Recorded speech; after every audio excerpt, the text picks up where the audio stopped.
going to go over how to do the seated leg curl for your client.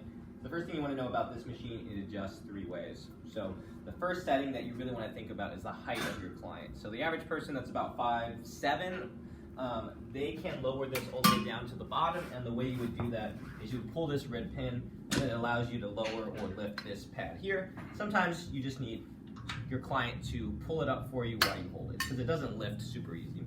So right now, actually I'm going to have Daw pop over here and help me, because you'll probably need to do this with your client.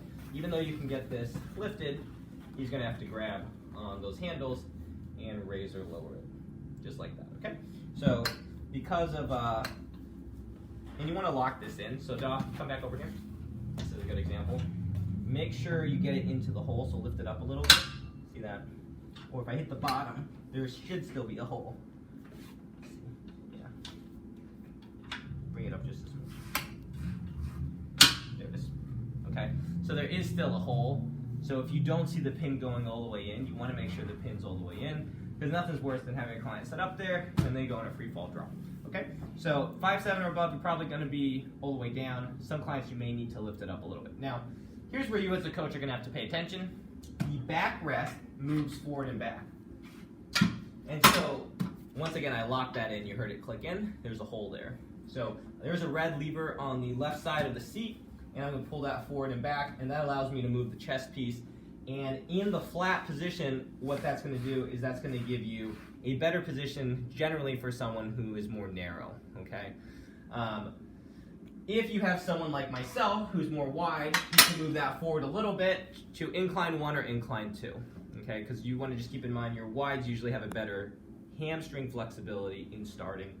So they can afford more stretch in the leg position. You'll see what I mean. So then your third setting, once you have your client seated, okay, is this rib pin, and that's going to determine how much pre-stretch you start your client in. So their legs are going to go here. First of all, you want to make sure that this is in what's called the popliteal fossa, which is just the back of the calf. So if you put your client too far forward and you see their thighs on it, not here, then the height setting, probably your back piece is too far forward. Okay? Then the next thing you're going to do, just in terms of setting this, before you cue your client, is they're going to place this here. Now, right now, I can't get in that position. You can hold this here, pull that, and then bring that down a little bit. Okay? Then for most people, let's say if you got someone really tight, I would give yourself some space. I'd just make sure they're comfortable in it so they don't pull anything in the back of their knee. You probably want 3 to 4 holes visible when you look straight down. Okay? So this one I'm starting at 2 holes for this demo. You can see my knee's not completely straight. So I'm not getting a ton of stretch right now. And when I do this movement here, I should feel a good hamstring contraction as I do it. And then when I come back, obviously you want them to own that start position so they don't get a pull through the back of the knee. Okay? Then I'll show you what it looks like if I do the 3. So this is going to be a situation where there's only 1 hole visible, and you can see now my knee is pretty much locked out, completely straight, or even slightly hyperextended, and there's still 1 more setting to go here.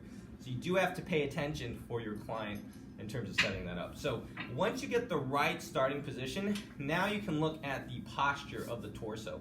So how do we pay attention to the posture of the torso? I want to just keep in mind that most people are probably going to either slouch or lean back to try to get in the position, because you're asking them to get 90 degrees of hip flexion. And if you look at the start position, it's almost like 100 degrees or 100 to 10 degrees of knee extension. So it's quite a bit of an ask for some of your tighter clients. So once, assuming you get this set up and this set up, that feels good, you want to cue your client to reach down kind of towards the pad and exhale soft and low. So for me as a wide, I'm going to breathe here. And as I do that, I'm going to cue them to keep their chest parallel to the mirror. So I don't want them doing this. Okay? I want to get a nice set neutral. Remember, one of the things we got to think about too is that you don't have too much ab tension. So you could even, for some clients, you might tell them, make sure you keep this soft as you reach. Keep yourself nice and long. Then you have them keep their reach and then start them here. And once again, they can use that to push that down a little for that start position. Keep the reach, nice long spine. Inhale, exhale, flex. You want to make sure that stays in a nice position. Some of the positions you can look at as well. You come around to the side and just make sure they're not doing several things. I don't twist a little bit. So 1, they shouldn't be going here. Okay, 2, Where their butt is on the starting position of the bench is also going to be important. So if they're too scooted here, they're automatically going to get shrimped. So you want to kind of get them, you don't want them to scoot all the way back where they're falling like this either.